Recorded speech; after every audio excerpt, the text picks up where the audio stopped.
একটা হাদিস যেটা স্বর্ণের অক্ষরে লিখে রাখবার মতো। তিনি বলেছেন, ইন্নাল মুমিনা লা ইউদরিকু বিহুসনি খুলুকিহি দারাজাতাস সাইমি আল কাইমি। একজন মানুষ তার সুন্দর আচরণ দিয়ে রাতভর দাঁড়িয়ে নফল নামাজ পড়া এবং দিনভর নফল রোজা রাখা ইবাদত গুজার আবেদের চাইতে বা আবেদের মর্যাদা সে পেতে পারে তার শুধু আচরণটাকে সুন্দর করে, তার ব্যবহারটাকে ভালো করে। আরেকটি হাদিস আরো বেশি প্রসিদ্ধ। নবী করিম সাল্লাল্লাহু আলাইহি সাল্লামকে জিজ্ঞাসা করা হয়েছে, সুইলা আন আকসারি মা ইউদখিলুন নাস আল জান্নাহ, হে আল্লাহর রাসূল, জান্নাতে মানুষকে কোন আমলে সবচেয়ে বেশি প্রবেশ করাবে, কোন আমল মানুষকে সবচেয়ে বেশি জান্নাতে নিয়ে যাবে?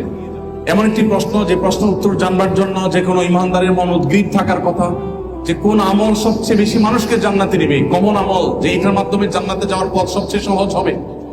তখন নবী করিম সাল্লাল্লাহু আলাইহি সাল্লাম বলেছেন, তাকওয়াল্লাহি ওয়া হুসনুল খুলুক, অন্তরে অবস্থিত আল্লাহ ভীতি, তাকওয়া, যে চেতনা মানুষকে অন্যায় এবং পাপাচার থেকে দূরে রাখে, আর উত্তম আচরণ, সুন্দর ব্যবহার, আখলাকে হাসানা, এই জিনিসটা মানুষকে সবচেয়ে বেশি কি আমাদের জান্নাতে নিতে।